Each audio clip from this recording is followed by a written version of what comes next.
guys, welcome back to the channel. Ooh, ooh, ooh. My happy dance. Thank you so much for being here. Thank you so much for clicking on this video, for joining me here. I don't know if you've seen any other videos. If you have not, welcome. My name is Donna. This is Be Well with Dr. D. So I have my doctorate in physical therapy, my master's in theology, and my bachelor's in health sciences. So this channel and these videos are all around being well holistically. Physically, financially, spiritually, emotionally. So we're all about all things wellness and all things just to improve your life. I really hope that these videos are bringing value to your life. Please let me know in the comments below if you have liked these videos, if you like these topics. I'm trying to cover a wide and wider range of topics in order to, I don't know, just touch on different areas of life. And so I hope they've been helpful for you. If you have any other video suggestions or topic suggestions, let me know in the comments below. And if you have not already, please don't forget to click subscribe, like this video, maybe share it with a friend. That will be very, very helpful for me and this channel. So let's just dive right in. I'm gonna give you guys 10 tips on scheduling and how to just be more efficient with your time. If you know me, I'm all about all things organization and time management and efficiency. So I love talking about this topic and I hope it can be helpful to you. So in an era of efficiency and productivity, you want to create a schedule and some habits that will help you in the long term. It will help you get things done, but also give you mental clarity, but also give you the satisfaction of feeling that you've accomplished some things. And of course, we don't have control over anything or many things, but we do try to have some structure in order to have some control over the things that we do have control over. And your schedule should work for you, not you for your schedule. So you're the boss. And also too, different seasons of life will look different with scheduling or with efficiency and getting as much stuff done as you can in a day, right? So in some seasons of life, or even just some days and some weeks, you're checking things off, you're reaching your goals, you're accomplishing all these things.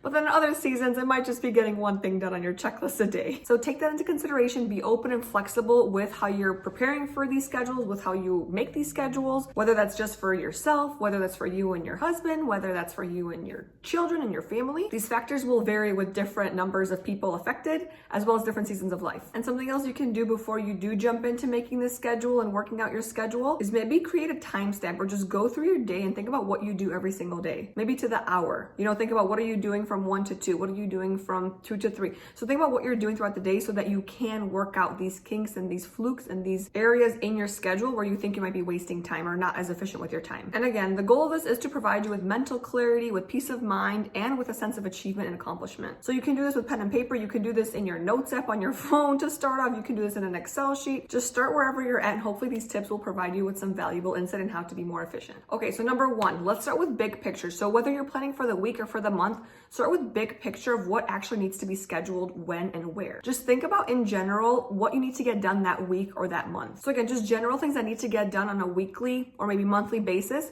and put them into categories. For instance, making dinners or chores or responsibilities outside of the home or Bible studies or coffee dates that you already have scheduled. So once you have a big picture of what needs to get done that week, put them into categories. For instance, I need to cook dinner every day at 7 p.m., for example. Or maybe you'll batch cook and you'll meal prep on Monday for 4 or 5 days of that week. Maybe it's for the chores. Maybe you just write a list of chores and under the list, you write what chores need to get done that week.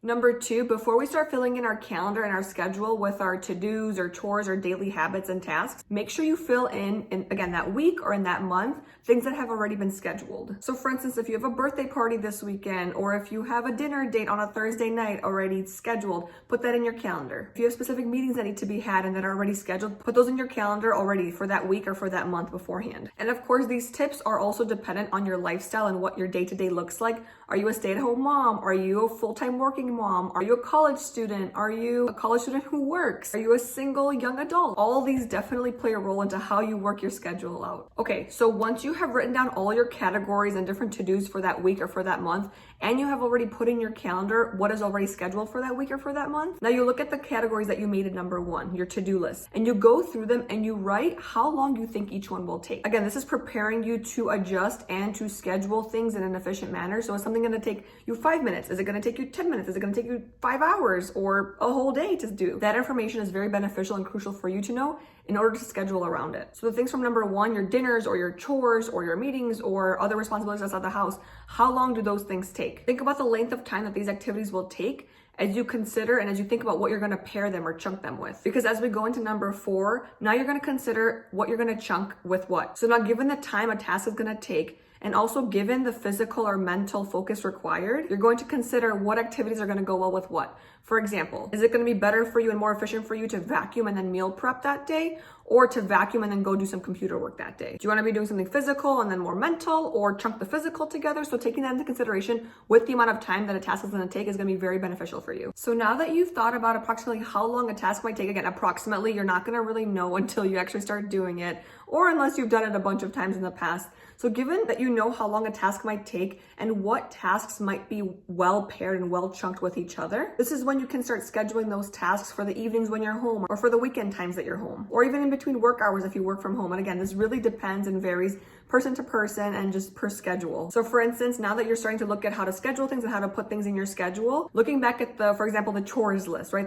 The to-do for chores, you could start to plan potentially, for instance, that Mondays are going to be for vacuuming, Tuesdays are going to be for laundry, Wednesdays are going to be for cleaning the bathrooms, and so on and so forth. You're going through that original list of categories that you made, and you can put 1 or 2 or 3 items per day, or again, chunk it with another thing. So for example, you can also put, in addition to those chores for the Monday, Tuesday, Wednesday nights, you could put on Monday night, you meal prep, and then on Tuesdays, you do your budget, and then on Wednesdays, you have Bible study, for example. So things that will chunk well with others, you can pair them together for each day, evening, or during the day, or even honestly, if your only day off is on Saturday, like mine was for a very long time, like if you only have Saturday mornings or Saturday afternoons to get stuff done, I would usually just chunk all the house chores from Saturdays at like 8 a.m. to like 12 or 1 p.m. So again, this is very flexible according to you and your schedule and your needs. So as you go about your day, as you actually start to do and start to check off these things off the schedule, give yourself a length of time to do each specific activity. And again, this can vary, this can differ from week to week, month to month, or according to whatever else you have going on in your life or in your mind at that time. But for instance, for example, give yourself only 20 minutes to vacuum, or give yourself only 20 minutes to fold laundry, for example. Something that could be helpful is scheduling something right after that to make sure you get it done.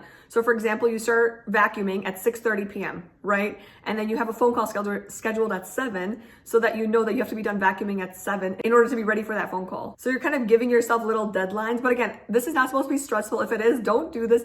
Take all of these tips and all this advice with a grain of salt. Remember, your schedule works for you. You don't work for your schedule. So you can always adjust and mold and adapt your schedule to fit your needs. Your schedule is not your God. So number 7, another way to kind of hack your time or to kind of win some time back, get some time back, is to avoid distractions. And again, this is easier said than done. We all fall into temptation. We all fall into scrolling or just checking our phone or even responding to messages. Responding to texts and calls can actually take a lot of time. So unless it's urgent, consider chunking even your text and your social media posts and scrolls. Like maybe when you're done folding laundry, when you're done vacuuming, then you check your text. Then you scroll through social media for a few minutes. Just try to avoid distractions as best as you can when you're getting through a task. And that kind of goes with number 8. So again, in between tasks, take breaks. Whether you go for a walk, whether you respond to your text, whether you eat a snack or have some water, have some breaks in between your designated task times. Number 9 is recognizing your strengths and weaknesses. So I don't want to say weaknesses because it might be a strong word, but just recognizing your strengths and just time of days that you're not so strong. For example, if you're a morning person, schedule heavier tasks and just a heavier tasks list in the morning. If you can take on all those physical, mental tasks, schedule them back to back in the morning. And again, taking breaks in between, but schedule the heavier items, for example, from like 8 to 2. Right? And then your day can lighten up as you go along through the day. And again, this will vary if you're working full time or if you're home full time, but just consider what time of day is your strength. Are you going to be able to get stuff done in the morning? Go do your workout, go do your devotionals, go do your mindfulness, go do your meditation in the morning. If you're going to be more alert and more active at night, schedule your workouts and your vacuuming and your cleaning times to be at night. Again, kind of like I mentioned, there was a season of life, several years actually, where Saturdays were my to-do list days, and I would just go through a bunch of chores from morning up until afternoon, and then do computer work in the afternoon, and then schedule my evenings for some fun and free time. And then number 10, speaking of fun and free time, you want to make sure you schedule physical, mental, and spiritual breaks. You're going to need nourishment and replenishment throughout your day and throughout your week and throughout your month if you're scheduling for the month. So make sure that after you create your schedule for the week or for the month, you go through and think about things that are going to be helpful for you and that are going to make you feel good. Things and tasks and activities that you actually enjoy doing, and then you schedule those in your week or your month as well. So I hope that was helpful. Thank you guys so much for sticking through. Let me know if any of these tips are helpful. Let me know if you've tried any of these tips. Let me know if you have any other tips that you would recommend. Again, take all these tips with a grain of salt. Hopefully even one can be helpful to you. And again, they are very different for different seasons of life. Don't forget to subscribe. Don't forget to comment, like, share this video with someone who might be looking into how to be more efficient with their time and their scheduling. Thank you guys so much from the bottom of my heart for all your love and support. Love you guys. Be well and have joy, and I will see you in the next video. Bye-bye.